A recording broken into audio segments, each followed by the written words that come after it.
Now students इस doubt को देखिए, कह रहा है atom x and atom why have similar chemical properties. अब देखिए बच्चों, उसने आपको बोल दिया कि भाई जो एटम एक्स है, और ध्यान दीजिएगा एटम बोला है उसने, ठीक है ना, क्या बोला है, एटम, ठीक है, आयन नहीं बोला है, एटम बोला है। तो एक्स एक एटम है और वाई भी एक एटम है, और सिमिलर केमिकल प्रॉपर्टीज है, मतलब लगभग लगभग एक जैसी केमिकल प्रॉपर्टीज दोनों शो कर रहे हैं, ठीक। अब रुक जाइए, इस सवाल को अभी छोड़िए, अभी मैं आपको कुछ बातें बता देता हूं। देखिए बच्चों, सिमिलर केमिकल प्रॉपर्टीज कौन शो करते हैं, बताइए, क्या ये बात आपको पता है? सिमिलर केमिकल प्रॉपर्टीज कौन शो करते हैं? तो मैं आइए आपको कुछ एग्जांपल्स देता हूं बच्चों। जो ग्रुप नंबर 1 के एलिमेंट है पीरियोडिक टेबल में, अगर आपने पीरियोडिक टेबल नहीं पढ़ी कोई बात नहीं है, मेरी बात बस सुन लीजिए, ठीक है। जो पीरियोडिक टेबल होती है, ठीक है, ऐसे ऐसे जो ऐसे कॉलम होते हैं इसको हम ग्रुप बोलते हैं, और हॉरिजॉन्टल जो रोज होती है उसको हम पीरियड बोलते हैं, ठीक।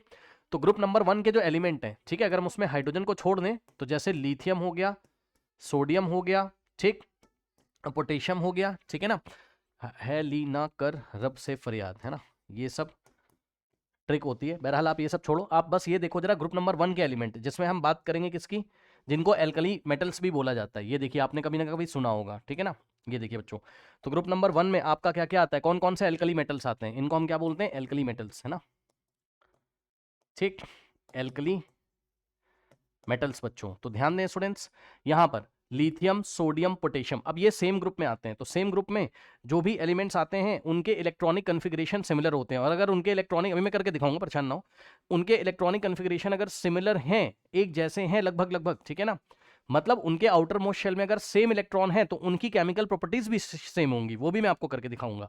देखिए जैसे कि बच्चों मान लीजिए अगर मैं यहीं पर लिथियम को ले लूं, ठीक है, तो लिथियम का एटॉमिक नंबर याद होगा आपको, क्लास 9 में याद कराया गया है, कितना होता है 3, तो 2,1, यानी कि लिथियम के आउटर मोस्ट शेल में 1 इलेक्ट्रॉन है, ठीक। इसी तरीके से बच्चों सोडियम, सोडियम का एटॉमिक नंबर 11 होता है, यानी कि इसमें प्रोटॉन 11 होते हैं, इलेक्ट्रॉन भी 11 होते हैं, है ना। इतना तो आपको पता होगा, एटम अगर न्यूट्रल होता है तो जितने प्रोटॉन होते हैं उतने इलेक्ट्रॉन होते हैं, ठीक, ठीक है, अगर एटम न्यूट्रल होता है तो जितने प्रोटॉन होते हैं उतने इलेक्ट्रॉन होते हैं, ठीक। तो ये देखिए सोडियम में 11 प्रोटॉन है, यानी कि इसका एटॉमिक नंबर 11 है, ठीक।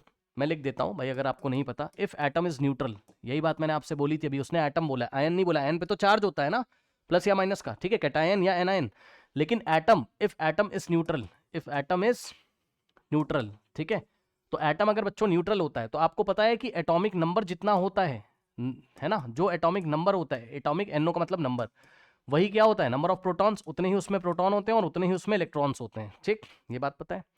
तो सोडियम में एटॉमिक नंबर 11 है, तो प्रोटॉन भी 11 है, इलेक्ट्रॉन भी 11 है, तो इलेक्ट्रॉनिक कन्फिग्रेशन अगर आप करोगे तो 2,8,1 आता है, ये भी याद होगा आपको 9th क्लास में। अब बताइए, और पोटेशियम का बच्चों, पोटेशियम का एटॉमिक नंबर आपको याद कराया गया होगा, 19 होता है, इसका इलेक्ट्रॉनिक कन्फिग्रेशन भी आपको याद कराया गया होगा, नहीं याद है तो सुनिए, 2,8,8,1 होता है, क्या होता है, 2,8,8,1 होता है। तो बस अब मैं आपको ये दिखाना चाहता हूं कि सेम ग्रुप में जब आप जाओगे, ग्रुप नंबर 1 के elements alkali metals, lithium, sodium, potassium, तो इनका जो इलेक्ट्रॉनिक कन्फिग्रेशन है सिमिलर है। कैसे कैसे सिमिलर है, they have all electronic configuration similar. कैसे, लिथियम के आउटर मोस्ट में 1 इलेक्ट्रॉन, देख लो, सोडियम के आउटर मोस्ट में 1 इलेक्ट्रॉन, और पोटेशियम के आउटर मोस्ट में 1 इलेक्ट्रॉन है। तो ये लोग जब भी केमिकल रिएक्शन करेंगे तो क्या करेंगे, अपना एक एक इलेक्ट्रॉन लूज करके अपना अपना या तो ड्यूप्लेट कंप्लीट कर लेंगे या तो ऑक्टेट, और स्टेबल हो जाएंगे। लिथियम ने अगर 1 इलेक्ट्रॉन निकाल दिया, सोचो अगर ये वाला इलेक्ट्रॉन लिथियम का चला जाए तो लिथियम के पास 2 इलेक्ट्रॉन बचेंगे के शेल में, यानी कि इसका ड्यूप्लेट कंप्लीट हो जाएगा, स्टेबल हो जाएगा। और सोडियम अपना 1 इलेक्ट्रॉन निकाल देगा तो 2,8 यानी कि नियॉन जैसा बन जाएगा, स्टेबल हो जाएगा, ठीक, मतलब ऑक्टेट कंप्लीट हो जाएगा। और यहाँ पे देखिए पोटेशियम भी 1 इलेक्ट्रॉन लूज करना चाहता है। तो अगर इलेक्ट्रॉनिक कन्फिग्रेशन सिमिलर है, मतलब समझो अगर उनके आउटर मोस्ट में सिमिलर, अगर उनके आउटर मोस्ट में सेम इलेक्ट्रॉन है बच्चों, तो वो सिमिलर केमिकल प्रॉपर्टी दिखाएंगे। आइए मैं आपको एग्जांपल देता हूँ बच्चों, एग्जांपल देखिए। मान लीजिए हमने बोला कि भैया लिथियम तुम क्लोरीन से रिएक्शन करो, तो वो कैसे करेगा, समझो। क्लोरीन का इलेक्ट्रॉनिक कन्फिग्रेशन आपको याद है, बताइए क्या होता है, 2,8,7 होता है। अब बताओ, क्लोरीन का ऑक्टेट नहीं कंप्लीट है, इसके आउटर मोस्ट में 7 है, तो ये 1 इलेक्ट्रॉन गेन करेगा, तो बस यही तो बात है। लिथियम का इलेक्ट्रॉनिक कन्फिग्रेशन 2,1 है और क्लोरीन का कितना है, 2,8,7 है। तो लिथियम क्या करता है, अपना 1 इलेक्ट्रॉन इसको दे देगा, तो लिथियम के ऊपर कितना आ जाएगा, +1 चार्ज, क्योंकि जितना इलेक्ट्रॉन कोई देता है उतना ही तो उस पर पॉजिटिव आता है। और Cl पे क्या हो जाएगा बताइए, माइनस। तो ये दोनों आपस में अब क्या करेंगे, बॉन्डिंग कर लेंगे भाई, प्लस और माइनस बॉन्डिंग कर लेंगे, तो लिथियम क्लोराइड बनेगा। ऐसे ही जैसे लिथियम ने क्लोराइड बनाया, लिथियम क्लोराइड, तो ठीक इसी तरीके से बनेगा सोडियम क्लोराइड। आइए दिखा देता हूं मैं आपको, ये देखिए नेक्स्ट एग्जांपल। अगर मैं सोडियम ले लेता, है ना, और सोडियम को मैं बोलता कि तुम क्लोरीन से कैसे रिएक्शन करोगे बताओ, तो सोडियम बोलता कि 2,8,1 मेरा इलेक्ट्रॉनिक कन्फिग्रेशन है और क्लोरीन का है 2,8,7, तो क्लोरीन को 1 इलेक्ट्रॉन चाहिए, तो ये क्लोरीन को इलेक्ट्रॉन दे देगा, तो सोडियम पे क्या आ जाएगा पॉजिटिव चार्ज और क्लोरीन पे आ जाएगा माइनस, तो Na+ और Cl- आपको क्या देगा सोडियम क्लोराइड। कहने का ये मतलब है जैसे लिथियम क्लोराइड बना वैसे ही सोडियम क्लोराइड बना, और ठीक इसी तरीके से पोटेशियम क्लोराइड बन जाएगा। चेक कर लो भाई, पोटेशियम अपना एक इलेक्ट्रॉन लूज करेगा तो K+ हो जाएगा और Cl- हो जाएगा, तो KCl। अब आपको फील आ गया होगा, अगर सिमिलर इलेक्ट्रॉनिक कन्फिग्रेशन है यानी कि आउटर मोस्ट शेल में अगर नंबर ऑफ इलेक्ट्रॉन्स सेम है तो उनकी केमिकल प्रॉपर्टीज सेम होगी। ठीक ठीक, अब आइए इसी तरीके से मैं आपको दिखाता हूं ग्रुप नंबर 2 के एलिमेंट्स। ठीक, तो बच्चों ग्रुप नंबर 2 में क्या क्या आता है, बेटा, मांगे, कार, स्कूटर, बाप, राजी। ठीक, यानी कि beryllium, magnesium, calcium, strontium, barium, radium. तो बस आपको इतना ही चेक करना है, बस आपको ये दोनों एलिमेंट चेक करने हैं। ये देखिए, मैग्नीशियम और कैल्शियम से ही एग्जाम में सवाल आता है। अब देखिए बच्चों, मैग्नीशियम का एटॉमिक नंबर आपको याद होगा कितना होता है 12, और कैल्शियम का भी आपको याद होगा कितना होता है 20। अब बताइए मैग्नीशियम का इलेक्ट्रॉनिक कन्फिग्रेशन कितना होगा 2,8,2 हो जाएगा, और कैल्शियम का आपने याद किया होगा, नहीं याद है तो याद करना पड़ेगा, 2,8,8,2 होता है। अब बताओ मैग्नीशियम के आउटर मोस्ट में भी 2 इलेक्ट्रॉन है और कैल्शियम के आउटर मोस्ट में भी 2 इलेक्ट्रॉन है, तो दोनों का इलेक्ट्रॉनिक कन्फिग्रेशन क्या है, सिमिलर है। So they have same electronic configuration, same नहीं similar, I am very sorry, similar है ना, दे हैव सिमिलर, सेम तो नहीं है, सिमिलर है, क्योंकि सेम होने का मतलब तो है एकदम एक जैसा हो, एक जैसा नहीं, बट आउटर मोस्ट शेल में इलेक्ट्रॉन सेम है, तो so they have similar electronic configuration, है ना, कन्फिग्रेशन। तो बच्चों अगर इनका इलेक्ट्रॉनिक कन्फिग्रेशन सिमिलर है, so they will show similar chemical properties, so they will show similar chemical properties. अब आप बोलोगे सर दिखा दो, तो भैया देख लो आप, आइए मैं आपको दिखा देता हूं क्या दिक्कत है।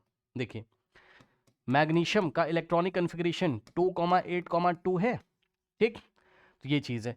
अब मैग्नीशियम 2 क्लोरीन के एटम को अपने पास बुलाएगा, या आपने मेटल नॉन मेटल में पढ़ा होगा, ठीक, एक क्लोरीन का एटम इधर से आएगा 2,8,7 और एक क्लोरीन का एटम इधर से आएगा 2,8,7। अब चेक कर लो मैग्नीशियम कितने इलेक्ट्रॉन निकालना चाहता है 2, क्योंकि इसके आउटर मोस्ट में 2 इलेक्ट्रॉन, अगर 2 इलेक्ट्रॉन निकाल देगा तो 2+ इस पे चार्ज आएगा और इसका ऑक्टेट कंप्लीट हो जाएगा। तो 2 इलेक्ट्रॉन में से ये 2 इलेक्ट्रॉन है, 1 और 2, ठीक है, तो एक इलेक्ट्रॉन ये इसको दे देता है क्लोरीन को और एक इसको दे देता है, यानी कि मैग्नीशियम पे कितना आ जाता है बताइए 2+ चार्ज, और एक Cl- यहां से बनेगा और एक Cl- यहां से बनेगा। अब ये मैग्नीशियम इन दोनों से जुड़ जाएगा, यानी कि आपके पास क्या बनेगा MgCl2। चेक कर लो, एक मैग्नीशियम है और 2 क्लोरीन है, MgCl2 बना, मैग्नीशियम क्लोराइड, जो कि आयनिक कंपाउंड होता है क्योंकि ट्रांसफर ऑफ इलेक्ट्रॉन हो रहे हैं। अब सुनिए, तो अच्छा 2+ और 1 - टोटल 2-, तो ये न्यूट्रल हो जाएगा ना, क्योंकि 2+ और 2- हो गया, एक माइनस इसका एक माइनस इसका।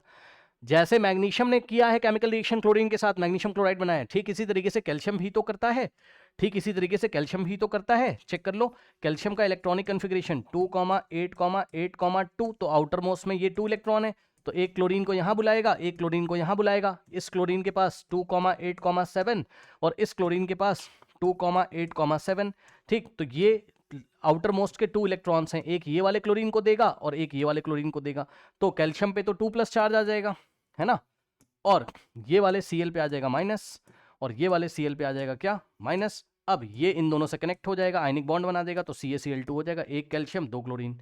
तो जैसे मैग्नीशियम क्लोराइड बनता है MgCl2, वैसे ही कैल्शियम क्लोराइड बनता है। बस अब यही सवाल आपको दिया हुआ था, आप चेक कर लो आपको क्वेश्चन क्या दिया था उसने, बताइए कि कोई एटम X है, ठीक, कोई एटम X है, तो एटम X एंड दोनों की, और कोई एटम Y है, कोई एटम Y है, ठीक है, और दोनों की केमिकल प्रॉपर्टीज क्या है सिमिलर है, तो proton number of X is 12, मतलब X के प्रोटॉन कितने हैं, और ये एटम है तो जितने प्रोटॉन होंगे उतने इलेक्ट्रॉन होंगे, तो इसमें कितने प्रोटॉन है X में 12, यानी कि इसके इलेक्ट्रॉन 12 होंगे, इसके इलेक्ट्रॉन कितने होंगे 12, यानी कि इसका एटॉमिक नंबर 12 होगा, तो इसका इलेक्ट्रॉनिक कन्फिग्रेशन 2,8,2 होगा।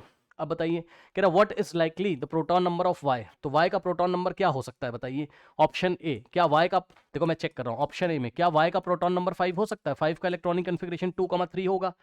अगर दोनों की केमिकल प्रॉपर्टी सिमिलर है तो आउटर मोस्ट में सेम इलेक्ट्रॉन होना चाहिए, तो देखो ना, अगर हम y का एटॉमिक नंबर 5 यानी कि y में 5 प्रोटॉन ले लें तो आउटर मोस्ट में 3 इलेक्ट्रॉन हो जाएंगे, जो कि हो नहीं सकता क्योंकि हमें तो आउटर मोस्ट में 2 इलेक्ट्रॉन चाहिए, तो 5 तो हो नहीं सकता। अब 10, y के अगर एटॉमिक नंबर 10 ले लोगे, मतलब प्रोटॉन 10 ले लोगे, तो 10 का इलेक्ट्रॉनिक कन्फिग्रेशन 2,8, आउटर मोस्ट में 8 इलेक्ट्रॉन हो गए, जो कि होना नहीं चाहिए, हमें तो 2 इलेक्ट्रॉन चाहिए ना, अगर x से मैच कराना है y की प्रॉपर्टी को, तो आउटर मोस्ट में 2 होना चाहिए, ठीक, तो ये भी हो नहीं सकता।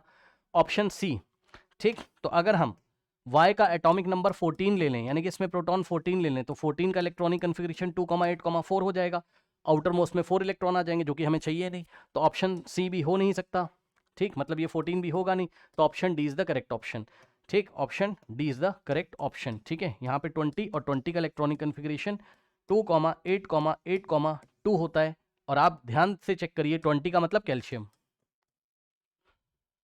और 12 का मतलब मैग्नीशियम, बस, यानी कि x मैग्नीशियम है और y कैल्शियम है, ठीक। अब दोनों की केमिकल प्रॉपर्टी सिमिलर होंगी, क्योंकि यहाँ पर देख लीजिए आउटर मोस्ट में 2, आउटर मोस्ट में 2, अभी दोनों की केमिकल प्रॉपर्टी में मैंने कैल्शियम क्लोराइड और मैग्नीशियम क्लोराइड बना के भी आपको दिखाया था। So option D is the correct option, यानी कि y का एटॉमिक नंबर या y के प्रोटॉन कितने होने चाहिए, 20 होने चाहिए। ऐसा करने से क्या होगा, दे have similar electronic configuration, so they have similar, they will show similar chemical properties, okay.